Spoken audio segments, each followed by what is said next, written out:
from the lead to 26th a little while ago. Yeah, I'm not so sure that I thought maybe he was going back there to run with Jimmy Johnson, but he didn't go all the way to the back. I think he just did get shuffled, like Alan said. He got back to about 24th position and then has now climbed his way back up to 16th position. So right now the top running chase contender is Juan Pablo Montoya in 3rd position, and the 5 car, Mark Martin, back in 10th spot. Vince.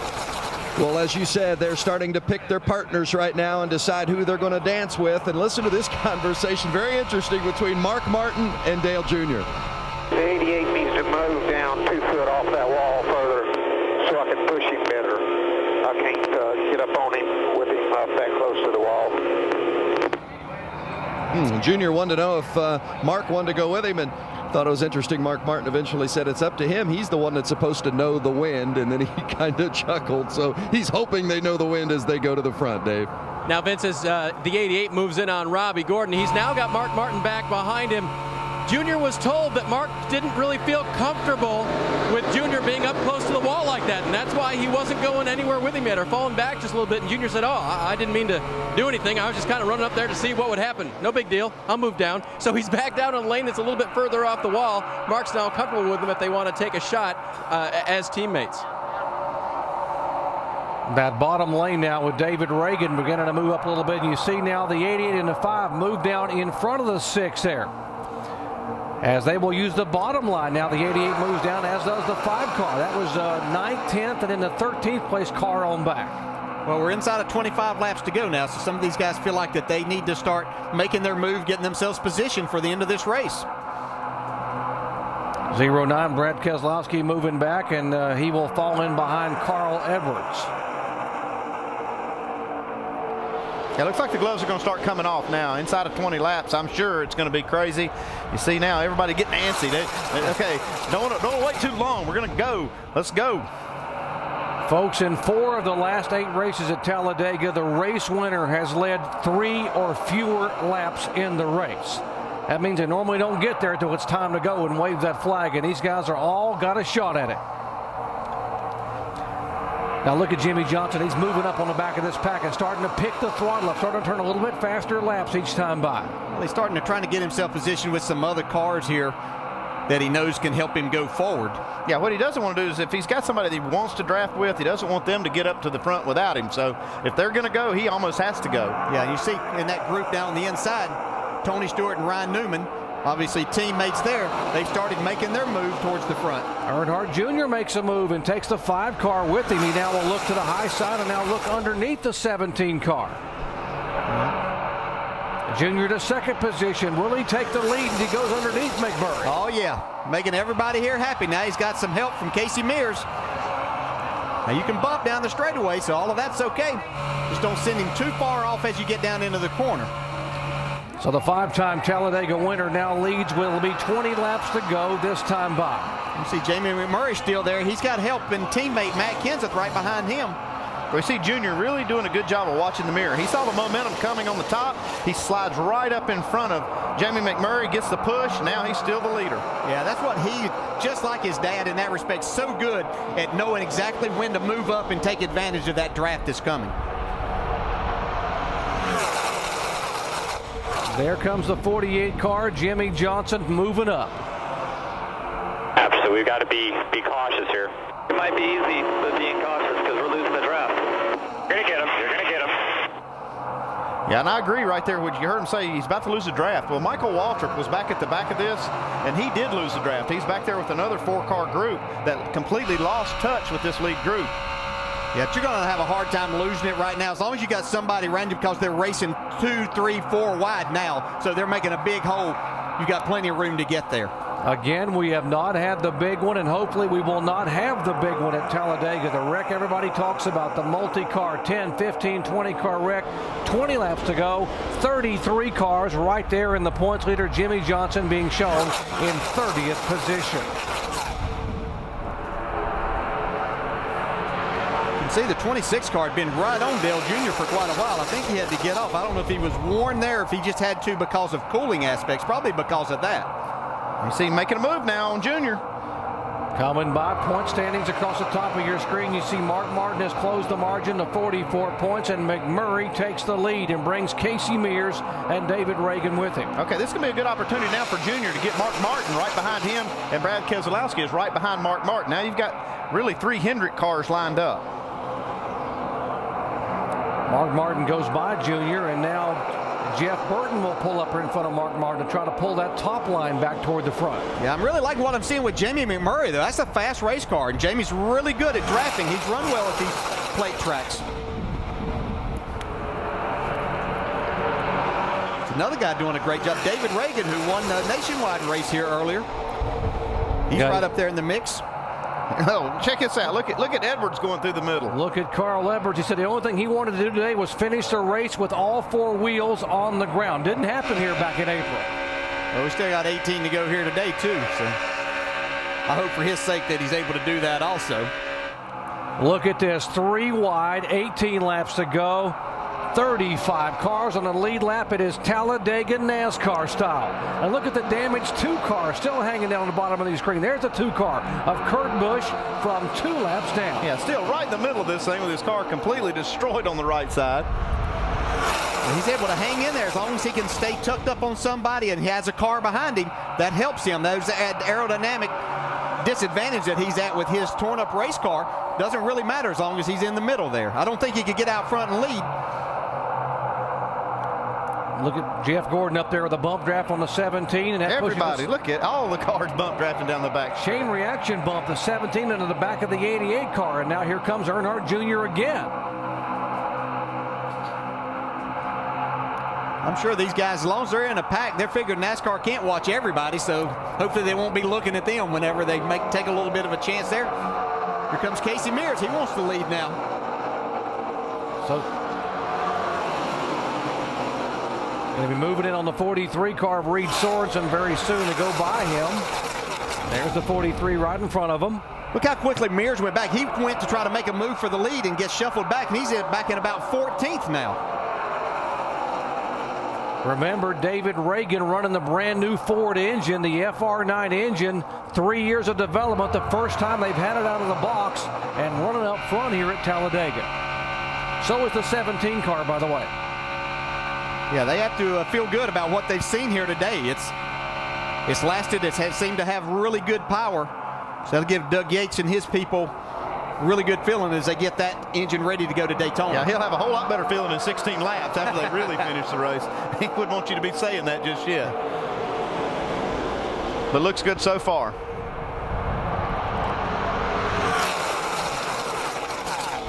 Well, it's hard to pick a car out of this group that you think is the strongest car that might have the best shot at it.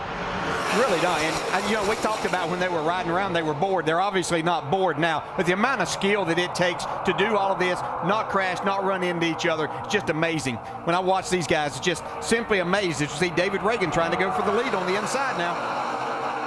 Last time by David Reagan, over 193 miles an hour. He has not led a lap today. If he can hold on, he will. And what about the 48 car, Dave? Jimmy Johnson was told with 15 to go, we'll take a look at it. That was from his crew chief. Now the question is, who can he get with to lead him up there? They're going to try to move forward. Right now, Greg Biffle is the closest car to him. Dave, back in the spring, Jimmy Johnson tried to play it safe here, started to move up, and with 8 laps to go, was involved in a 10-car crash, which produced a 30th place finish.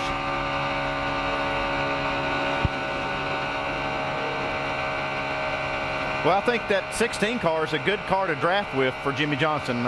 We saw early in the race that Greg was able to push quite a few cars to the front and get the lead. What do you think, Ray?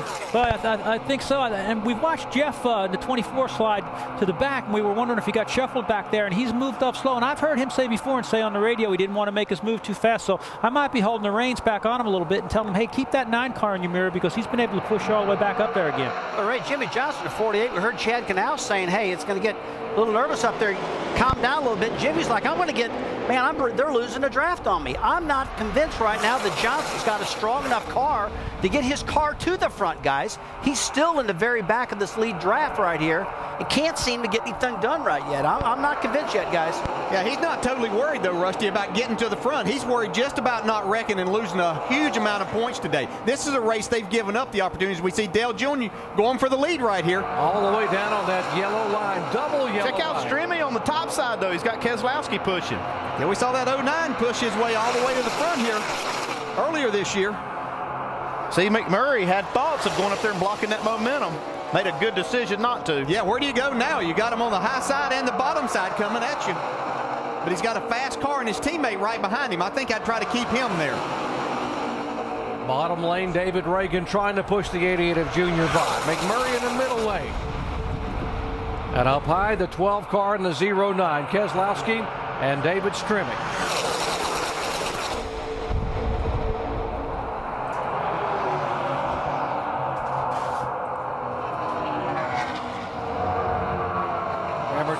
How important are these next 12 laps to David Strimmy, trying to get a ride, trying to impress somebody for 2010 to get a cup ride or at least a full-time ride in NASCAR? Nothing looks better on your resume than a W, I can tell you that. And that's what David Strimmy's thinking about. Jamie? Well, that would be a great way to top off a great run by David Strimmy. But right now, guys, they're saying they're going to be about 2 laps short. But they said they're going to risk it. They're going to stay out and go for the win. Oh, man, 2 laps short. Yeah, you can't help but just go for it right now. You see how far here goes Jamie McMurray back to the lead with that push from his teammate. You saw Dale Jr. trapped down on the bottom side there. That bottom lane's just not moving very fast. You see AJ Allmendinger blowing up, maybe. That's the motor blowing up. He's down on the apron. Down below the yellow line, and we stay green right now, or he was. He needs to get back down on that apron. There's the 48 car now beginning to get a little racing, moving up on the outside of Montoya and Ambrose. So Johnson now for the first time moving up in the mid-20s. He's 26th. Yeah, now's the time to go on. You know, you've played your strategy, go. And if something happens from here, hey, so be it. You can't control everything.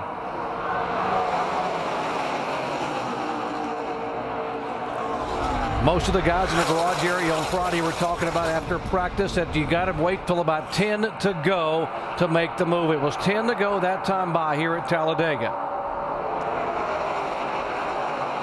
It was 8 laps to go in the spring when we had the last big one here. Those guys were getting really aggressive, and one mistake can take out 15 or 20 cars. You see Strimmy back to the lead on that high side. Yeah, it looks like Keselowski is committed to the back bumper of that 12 car, and that's really helping Strimmy. Yeah, he was to Carl Edwards' back bumper, too, until it got time to win that race in the spring. Oh, he's still thinking like that, too. He's still thinking win, but it's working for him right now to push this 12. Jamie McMurray down, you see on the bottom of the track there, his last win, July of 07 at Daytona, 85 races ago. Mark Martin up in the mix on that high side. He's the 3rd car in line on that top side. What did Mark Martin say when the day began? He said, I feel lucky today. Said last week, he said, I'm going to go to Talladega and race like nothing can happen to me.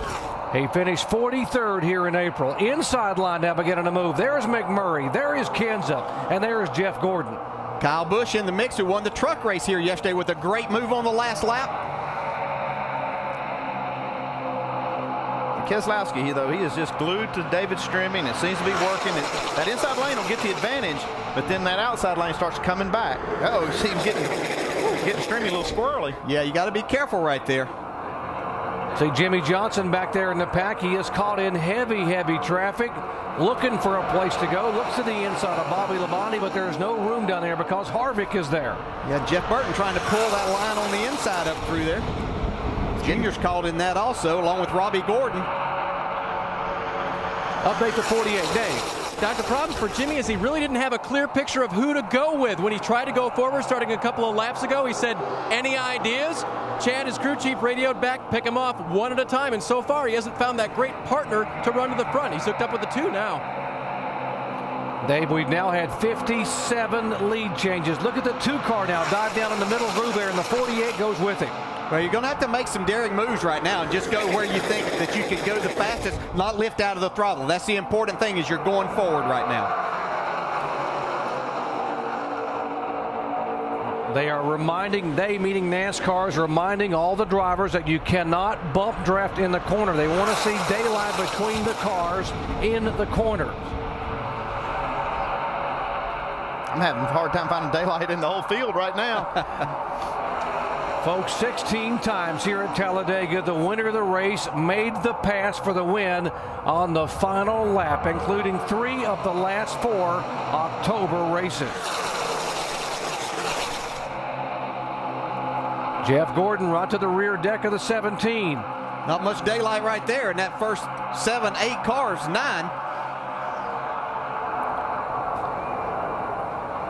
Here comes Casey Kane now with some help from Vickers. Man, I tell you, Casey Kane doing a fantastic job in that car. It's just not up to par, but he's doing a tremendous job driving the wheels off of this thing today. How about that Dodge? You're talking about the Dodge that Casey King did. The last time a Dodge won here, folks, you got to go all the way back to 1976, 33 years ago, and it was Dave Marcus driving the K&K Insurance Dodge. Look at Kurt Hood. Dodge. He might have a problem. He may have a problem. It looked like he was trying to make a move, but he's got something wrong. Size, what size? Got a tire problem, sounds like. Well, you saw the 31 go down below the 48 there. It'll be 5 to go this time by. McMurray trying to hang on. And Jimmy Johnson's still at the back. Nobody helping him at all. You see Carl Edwards right in front of him. But the teammates, the Roush teammates are up front. See Matt Kenseth pushing Jamie McMurray. Kenseth won the season-opening Daytona 500, backed it up with a win at California the following week. It has now been 30 races since a Ford has gone to victory lane this year. The other thing these guys are going to have to be careful of, somebody runs out of fuel in the middle of this, man, what a big problem that could create. Now you can see that. If somebody run out of fuel right there in the middle of that group, it would cause a huge wreck. We've heard, oh, here's a car upside down. Big-time crash upside down. Oh, it's Ryan Newman.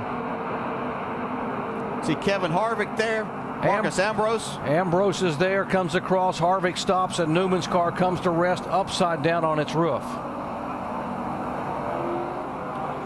We were hoping it would not happen, and here with 5 laps to go, indeed it has. Hell of a job.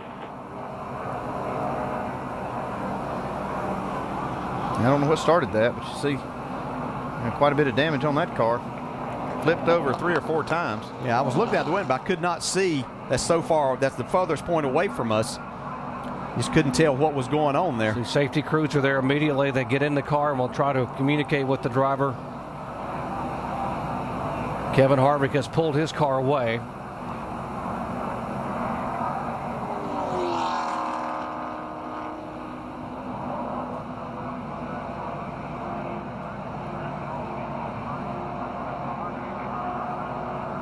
'39 car of Ryan Newman on its nose, on its tail, on its side, flipped over on its roof, and then slid down across the racetrack into the grassy area. 47 cars moved away of Ambrose, as well as a 29 of Harvick. Yeah, these cars get turned around, like especially at the highest speed part of the track, at the end of the straightaway, and they get turned around and they just lift off the ground. And we could see it tumbling from that point. Let's show you again what happened here. 5 laps to go at Talladega. We'll watch a car get turned around. He and his teammate Tony Stewart got into the wall, but you can see it turns Ryan Newman around. As soon as it does, it's almost like that wing acts as to help to lift the car up. Lands on Kevin Harvick's hood. See Elliott Sadler there involved. Elliott trying to jam the brakes on to keep from hitting the 39 as it was pirouetting up the track. He's able to miss it. Harvick able to get the car woed down as the 39 just comes rolling down on its roof onto the grass and comes over again another 360 before coming to rest on its top.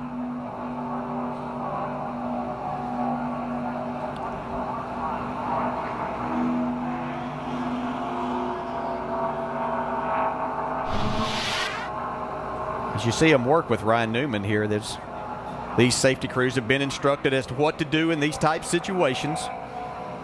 Make sure that they still have the driver's safety in mind. Some of the drivers coming on the pit road there, the 48 is in. Some of these guys that were close on fuel. There's the 09 of Keselowski going by. Carl Edwards in. The whole thing with Newman there is being complicated by the car being upside down. It's just so hard to get the belts off and try to get the driver out of there with that with the car sitting upside down. You can see they're being very careful. Got all the safety crews and NASCAR. There's some members of NASCAR down there also. And these guys train over and over again, the safety crews that NASCAR have, for extricating a driver. The last thing you want to do at this point in time is get in a hurry. You want to take your time and care about the driver as the driver gets and sometimes the driver gets unhooked inside, and you don't want the driver to fall. Those belts are holding him in position. Yeah, you don't want to unhook those belts too soon as you're upside down. And probably, if Ryan is probably okay and tell him, hey, turn this car over and then I can get out of here, because with it down like that, it makes it very difficult as a driver to get yourself out of that situation. So hopefully that's the case here, that Ryan is okay. He's telling him, hey, turn this over and we'll get out of here.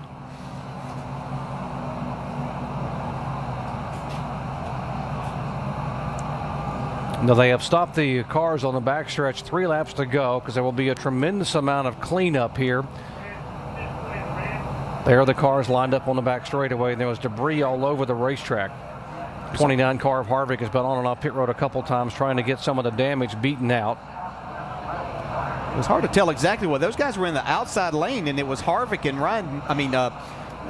Tony Stewart and Ryan Newman, obviously teammates there, that got together, shot Tony into the outside wall and sent Ryan down across in front of the 29 car.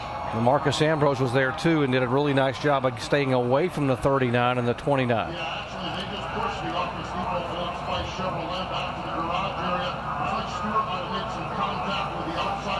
Like probably a situation as they got to the end of the straightaway, they had a big draft going and somebody had to check up, and then that creates a situation of getting run into a little bit too hard and it turns the car. Again, the wings and the aerodynamics of these cars. You okay, buddy? Yeah.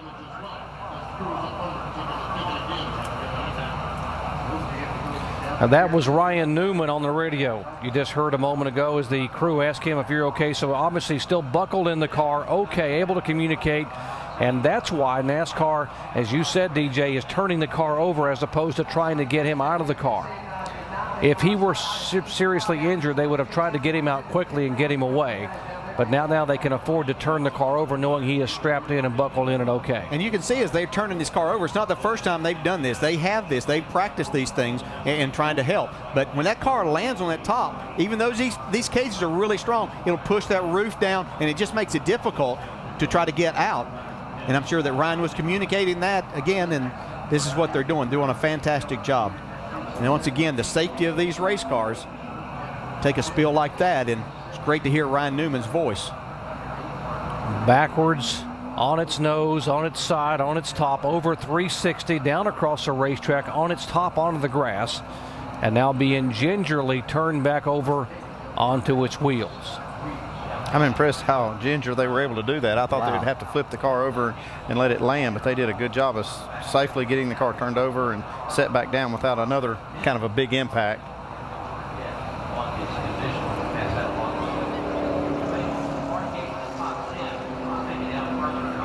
Now they typically will talk to the driver, communicate. The paramedic there will talk to the driver, communicate, ask some verbal questions before they will loosen the belts, before they will get in and try to get him out of the car.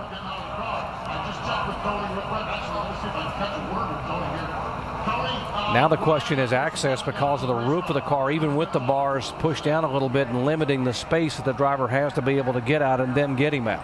Now this new car has more roof area, more room up there.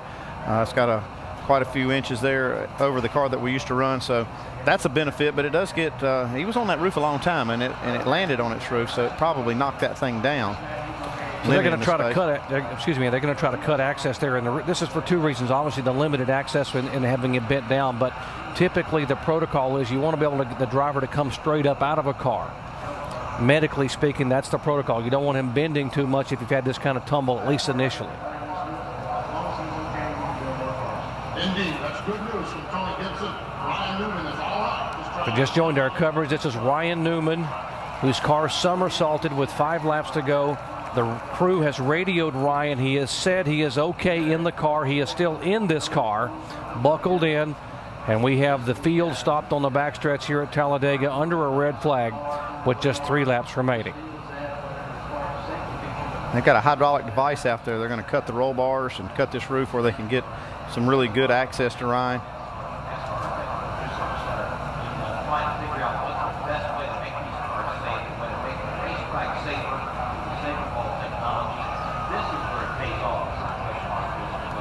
That was one of the scariest crashes I've seen in a long time.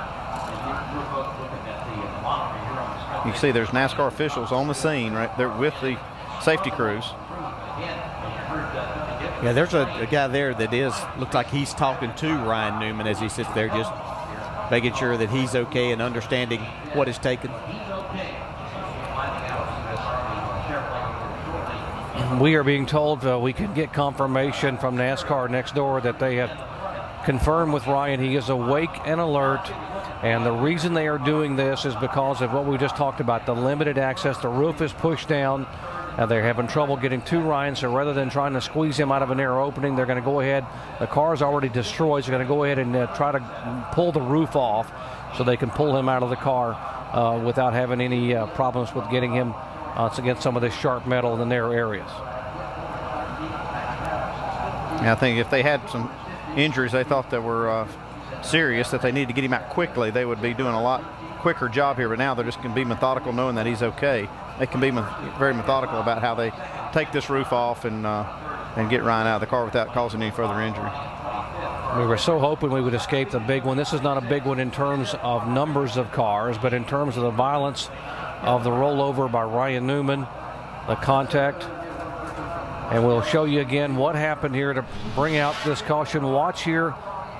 There's the Ryan Newman's car. Tony Stewart there, his teammate. You can see Tony Stewart was running up on the car in front of him, and instead of hitting, he rolled out of the throttle, and Ryan Newman had a big run. And when he kind of saw what was happening, he had to turn left, and that shot him across in front. He was actually getting a little bit of a shove from Marcus Ambrose, too. Yep. Almost all the cars were touching going down the backstretch. Now watch Marcus Ambrose's onboard camera as the 39 car comes across in front of him.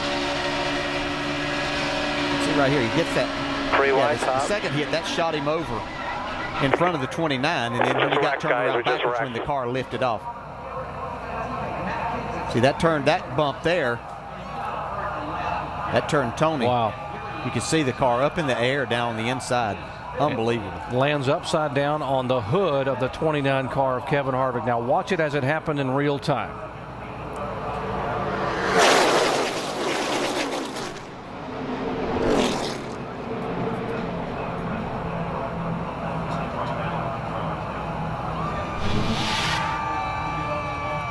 Now the roof being peeled away, sheet metal peeled back. They've cut some of the support bars.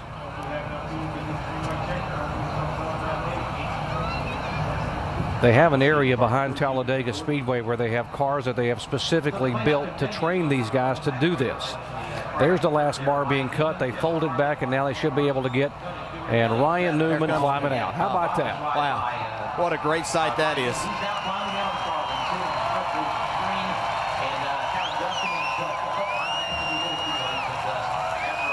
Wow, how safe are these race cars that NASCAR has these teams build now? Got a little mud on him, but otherwise none the worse for wear. That's good to see. Yeah, when you got to dust the grass off of you, and that's the worst thing, that's a pretty good day. It's unfortunate. He did a great job all day long. Just getting down here to the end of the race and time to go. Again, here's the accident. 5 laps to go at Talladega. Chain reaction, the 14 gets in the wall, 39 contact with a 29, and suddenly he is airborne and comes to rest right on the hood of the 29 car of Harvick right there. And then across the racetrack, the pirouette and the roll. Well, Elliott Sadler did a nice job to get his car wound down and not just hit that 39 coming up across the racetrack. Sure did. We told you at the beginning of the day how difficult it is for the wives to watch their husbands get in these cars and risk it all at 200 miles an hour. This is Ryan Newman's car coming to rest, and there's his wife, Chrissy Newman. She was headed back to the care center immediately to be able to be there when her husband arrived. And there he is climbing out of the car just moments ago, Ryan Newman, and this crowd appreciating not only what these drivers do, but how safe these cars really are. Under a red flag at Talladega, Ryan Newman walks away. We'll come back with a restart in just a moment. At the NASCAR Sprint Cup Series, Amp Energy 500, race 7 in the chase for the Sprint Cup, a red flag with just 3 laps to go. The remains of Ryan Newman's car being hauled away. Newman getting turned upside down on the back straightaway, and after some time extricated from his car just fine and walked away from the machine. Normally we think of the big wreck at Talladega as involving 15 or 20 cars. This one only involved 5, but it definitely qualifies as a big wreck. In the pit studio, Alan Bestwick, Rusty Wallace, Brad Daugherty, and Ray Evernham. You saw Tony Stewart's car, Kevin Harvick's car, Marcos Ambrose's car, Elliott Sadler's also involved in that wreck, plus the car of Ryan Newman. So we sit under the red flag with 3 laps of racing left to go. For these guys that are out there, they've been going at it all day. Now they've got to hit the reset button, and all the marbles are on the line. Now what? Now it's game on. There's no